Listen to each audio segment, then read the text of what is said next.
Halo semuanya, selamat datang di penjelasan kita kali ini. Hari ini kita bakal membedah sebuah mesin raksasa yang terus menggerakkan roda ekonomi kita, yaitu Bursa Efek Indonesia. Kalau Anda sering pantau pergerakan harga saham, mungkin pernah terlintas satu pertanyaan mendasar. Sebenarnya apa sih market cap saham itu? Terus, apa yang bikin sebuah perusahaan dibilang punya kekuatan besar di mata pasar? Nah, pas banget.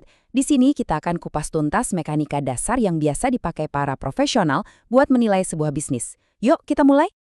Pertanyaan utamanya, apa sih sebenarnya kapitalisasi pasar itu?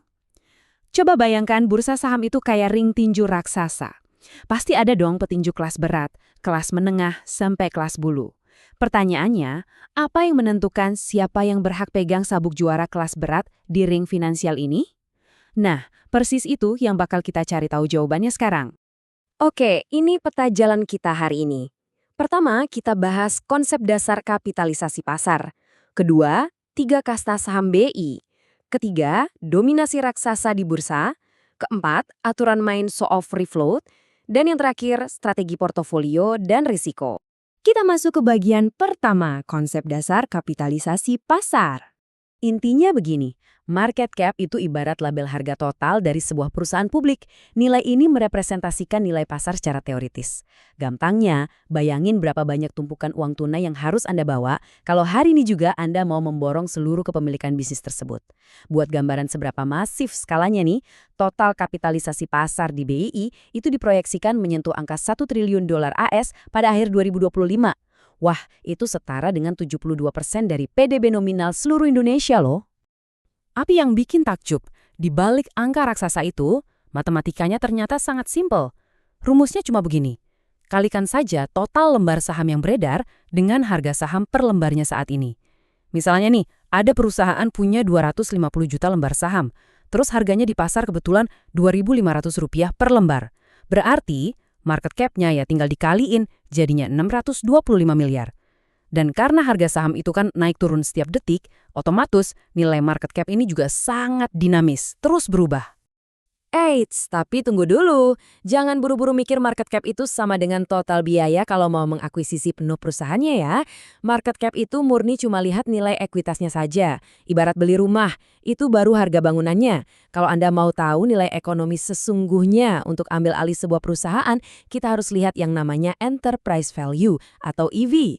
EV ini ngitung market cap ditambah total utang, lalu dikurangi kas perusahaan yang ada.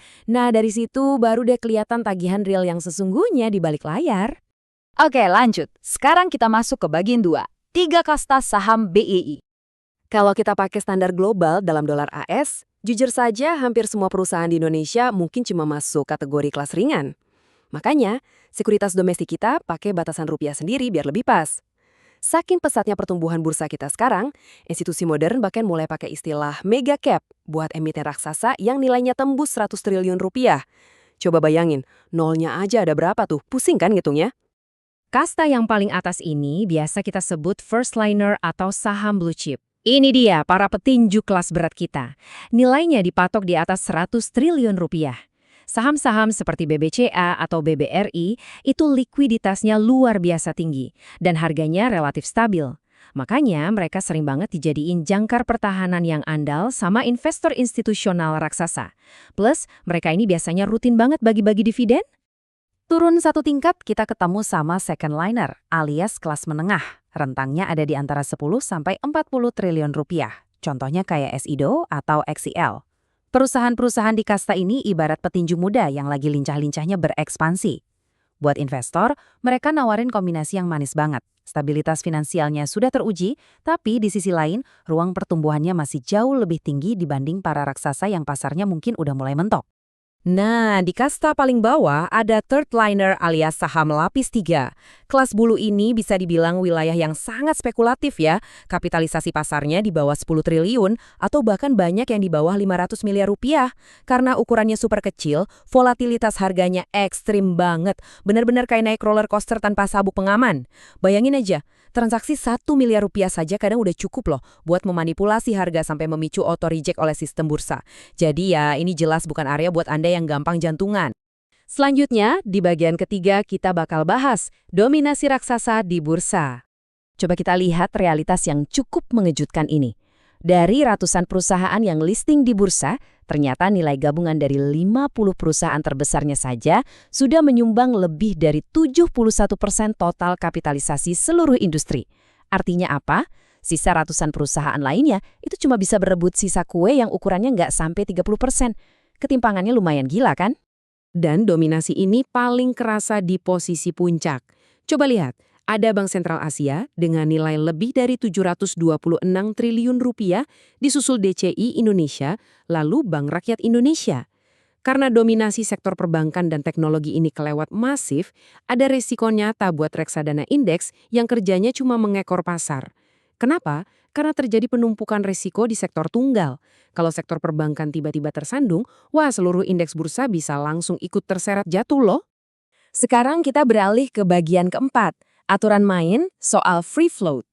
Karena arena ini dikuasai sama para raksasa, bursa jelas butuh wasit. Nah, disinilah konsep free float masuk.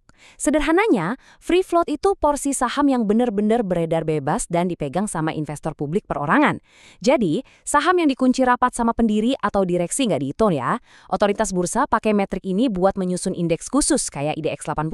Tujuannya apa? Supaya pergerakan indeks itu benar-benar mencerminkan realitas pasar, bukan cuma disetir sepihak sama perusahaan raksasa yang ternyata saham publiknya cuma seuprit.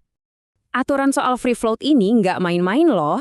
Buat bisa bertahan di papan utama yang bergengsi, sebuah emiten wajib banget punya minimal 750 investor retail dan harus menjaga porsi free float-nya di kisaran 7,5–10%. Tahu nggak dampaknya apa? Buat memenuhi aturan ketat ini, pasar saham kita dipaksa jadi kayak sponsor raksasa yang harus menyerap likuiditas sampai 187 triliun rupiah dari para pemilik perusahaan yang terpaksa melepas sahamnya ke publik. Luar biasa ya. Terus, gimana kalau ada perusahaan yang bandel dan gagal nyediain likuiditas buat publik? Sanksinya berjenjang dan tegas. Mulai dari diturunkan kastanya ke papan pengembangan, masuk daftar watchlist atau pemantauan khusus, perdagangannya disuspensi, sampai sanksi kartu merah yang paling berat didepak paksa dari bursa efek atau biasa kita sebut forced delisting. Dan akhirnya kita masuk ke bagian kelima, strategi portofolio dan risiko. Terus dari semua penjelasan tadi, gimana cara kita meracik strategi yang pas? Di teori keuangan modern, ada alat yang namanya CAPM. Alat ini mengukur potensi keuntungan berdasarkan tingkat resiko, yang sering disebut dengan istilah beta. Gampangnya, beta itu tingkat kepekaan sebuah saham. Yang menarik, nilai beta ini terikat banget sama custom market cap yang kita bahas tadi. Saham kelas berat cenderung punya beta yang kalem dan defensif. Sebaliknya, saham-saham kecil betanya liar banget. Mereka super sensitif dan gampang banget terguncang kalau ada badai di pasar. Nah, karena karakteristik beta tadi, para investor profesional biasanya membagi peluru investasi mereka secara berjenjang. Sebagian besar dana ditanamkan sebagai aset inti pada saham lapis 1 yang kuat dan tebal bagai perisai. Lalu, porsi menengah dialokasikan ke lapis 2 untuk menangkap potensi pertumbuhan nilainya yang kencang. Terakhir, mereka cuma nyisain porsi yang sangat kecil buat saham lapis 3, murni untuk manuver spekulatif harian, dan itu pun sudah dihitung matang-matang risikonya. Kita udah membedah banyak hal ya hari ini. Dari hitungan matematika sederhana miliaran rupiah, aturan main para wasit bursa, sampai cara meracik strategi portofolio ala profesional. Memahami kapitalisasi pasar itu bukan cuma soal tahu siapa yang paling besar, tapi juga soal mengenali bobot pukulan mana yang paling cocok buat masuk ke ring investasi Anda. Jadi, berbekal peta jalan dari penjelasan ini, pertanyaannya sekarang, bagaimana Anda akan menyeimbangkan resiko dan keuntungan untuk meracik portofolio juara Anda sendiri? Sudahkah Anda mengecek komposisinya hari ini? Terima kasih banyak sudah ngobrol bareng di penjelasan kali ini. Sampai jumpa di analisis seru berikutnya.